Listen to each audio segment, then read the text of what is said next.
Everybody, my name is Dillon. I'm a reporter with the Los Angeles Times. I've covered housing affordability issues during my entire tenure with the Times, which has been 5 years. First out of our Capitol Bureau in Sacramento, covering the legislature and state politics and policy, and now more recently over the past 18 months, based in LA, covering housing issues statewide. And I'm excited to be here to kind of share with you what I've learned about my time writing about housing and some of the underlying housing problems facing the state, and also share a little bit about my personal story. So I have a presentation here, and I'm going to share that here. Okay. All right, so why does California have a housing crisis? And let's just define the scope of the problem to start with. And so as you see, state's median home value is over $600,000, and that's 2.5 times or nearly 2.5 times the national average. And rents are also really high. In major metros in the state, at least $600 more a month than the national average. And despite the pandemic, in many cases, still growing. And so just some more specific numbers across the US, talking about $1,700 a month for a median one bedroom. In San Francisco, that's close to $3,000, LA, $2,600, San Diego, $2,400.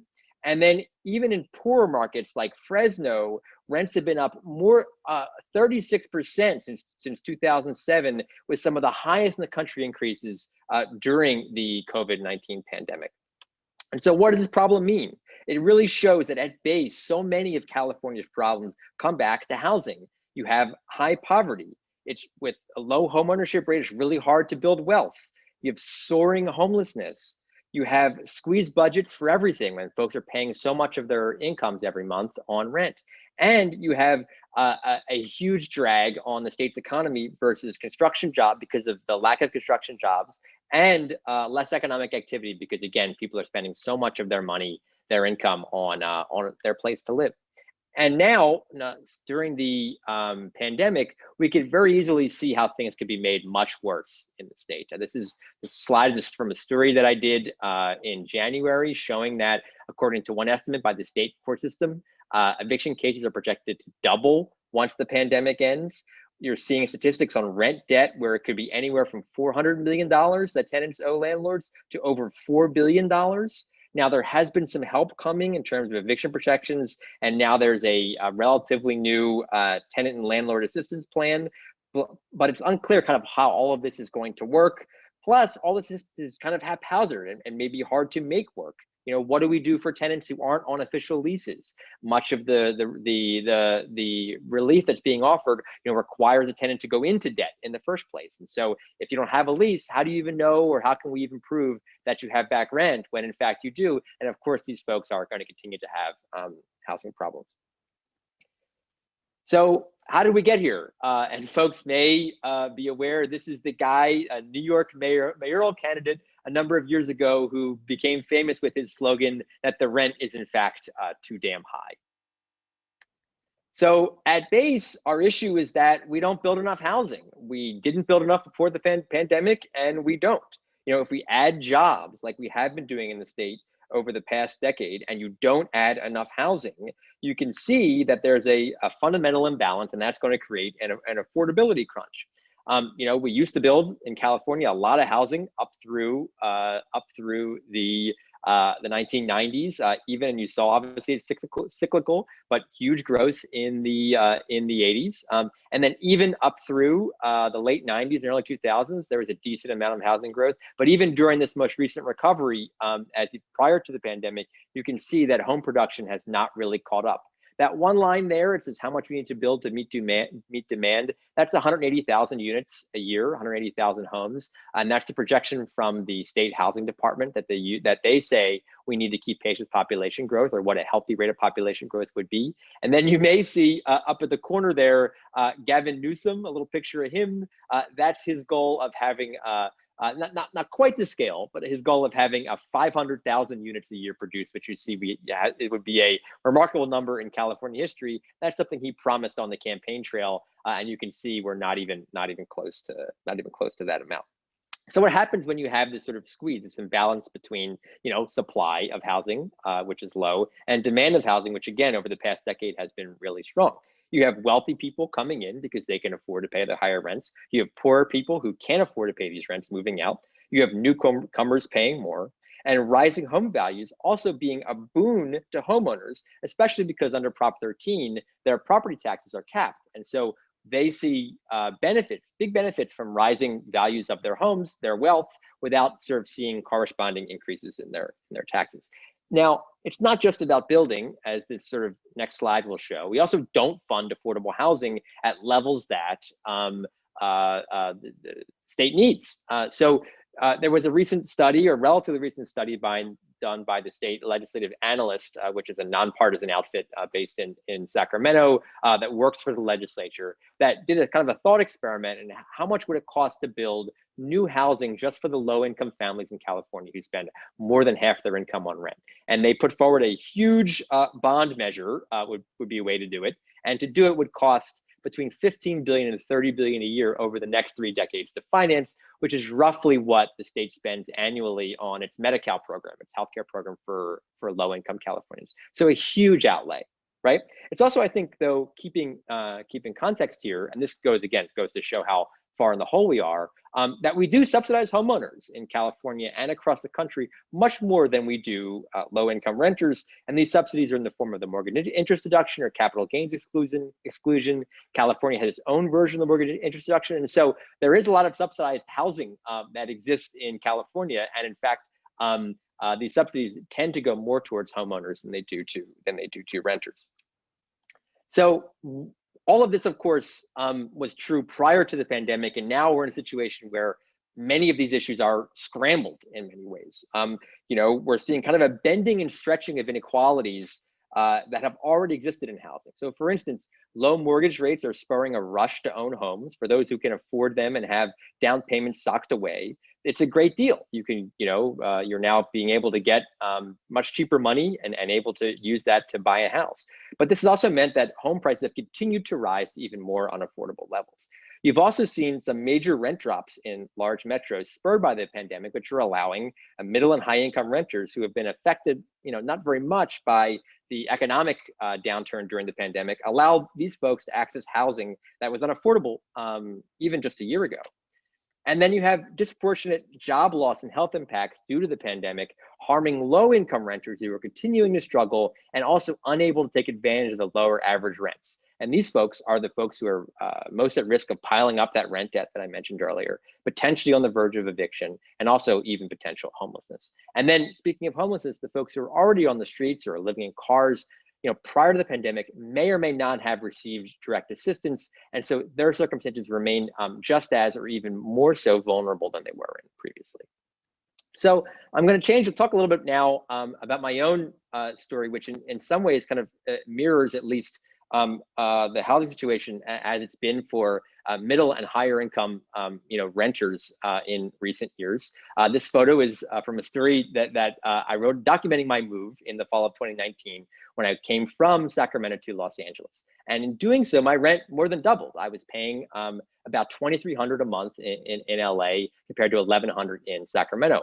And in my housing search, I had a couple of things that I wanted to make sure that I had. I didn't want to drive an hour to get to work. And so I wanted, our LA Times building is now in El Segundo on the west side. And so I wanted a place that was kind of near transit and near stuff. And everything I saw as I was looking around, scouting for places was worse than what I had in San Francisco or in Sacramento, and also more expensive. Like, once you have a dishwasher, it's hard to go back to not having a dishwasher anymore, right? And so to be clear, while journalism is not a super lucrative profession, I was sure that I was not going to have to spend more than 30% of my income on rent, when that's the federal definition of being rent burdened. And just that fact put me among the top half of renters in the state. And again, to be clear, there's a lot of security and sort of privilege in that position. But as a reporter covering this issue, I knew my rent was going to double. But there's something to be said, I think, for kind of the pit in your stomach that grows once you realize what that's going to do to your budget and your bottom line, how much more you're going to need to dedicate of your income to rent. And I'll transition now to sort of something that happened, again, talking about the effects of the COVID-19 pandemic on my housing situation, it's actually, been positive. Once the pandemic hit, I was ultimately able to take advantage of one of the scenarios that I had outlined above. Over the summer, we had to take a 1-day-a-week furlough at the LA Times, but fortunately, we were eligible for unemployment and made whole. And so my economic situation is, just as good or strong as it was prior to the pandemic. And so being financially secure, I was able to find an apartment in Santa Monica that not only I never could have afforded this time last year. It's $5 from the beach, and not only do I have a dishwasher in my apartment now, I even have a washer dryer. But just for fun, taking a look at this, I looked at some Zillow listings for some condos relatively near me, and even with a healthy amount down, buying a home would result in a mortgage double to what I'm paying in rent now. And so you can see that stretch that I mentioned earlier happening. Even my housing situation has improved. It's not like homeownership for me is any closer than it was, in some cases even further away than it was before the pandemic. So I want to go back to kind of end here with what I'm kind of looking for and what I think will be important to follow as we see the ways in which the pandemic is going to change and again further stretch some of these issues and inequalities that were in the California's housing market already. It'll be, certainly be tracking changes in homelessness. There has actually been decently robust programs that have been put forward to house homeless individuals, both on a temporary basis and in some cases in a permanent basis in old and underutilized motels. The state has done a pretty decent job of purchasing these and operating them at a quick rate, but obviously it has not changed the situation, or you can't really notice much of a situation change on the ground. And then what that means, when these the federal assistance that allowed for these efforts end, and once some of the financial assistance ends, whether our homeless population will sort of continue to grow in the state, or whether the state will be able to ramp up to try to meet that. And then I think also talking about, as I said, the rent debt and some of the holes in the rent debt situation is also going to be, really an issue that is going to be very important to watch going forward. I mentioned some of the sort of informal relationships, and I think in some of the protections that have been offered so far, you have not had taking into account a lot of circumstances that low-income renters are facing. I'll just give an example. I was recently reporting on a story in San Francisco, which has seen some of the largest rent drops, in fact, the largest rent drops in the country. But I spoke with a tenant and her family. The tenant was a house cleaner, lost her job at the beginning of the pandemic. Husband was a factory worker. He got coronavirus in November in the fall. Once that happened, the family was unable to make their rent payments and had to leave. The landlord was pressuring them to leave their apartment. They left without any rent debt, but are now living with the tenant's mother, 10 people now. The family has 3 children in a 3-bedroom apartment without really any way of getting out of the situation. The husband now, the mother now takes care of the kids who are out of school during the day, and the husband is a day laborer, kind of standing outside of the Home Depots and Lowe's trying to get work any way he can. But they're not able to take advantage of these lower rents because the rents still aren't low enough to a point where they will be able to qualify. And so, and none of the rental assistance programs that have been put forward at the state level so far help some of these folks. And so what will happen to these people? I mean, the situation is going to be such that it's unlikely or unclear how long it's going to take for the economy to recover and for housing availability to be there for folks who are at some of the bottom rungs of the economic ladder here. And then also, when it comes, I think, lastly, when it comes to homeownership, what does that look like? Again, as I said before, if you can afford it now, you have access to cheap money. And we're hearing a lot more, I think, about folks who are able to buy second homes or are able to buy homes that they want to turn into investments, perhaps even some institutional investors coming in and buying single-family homes that they plan to rent out or use as short-term rentals or Airbnbs. And what does that mean for homeownership for folks, again, who are unable to keep pace with these sort of rising housing prices?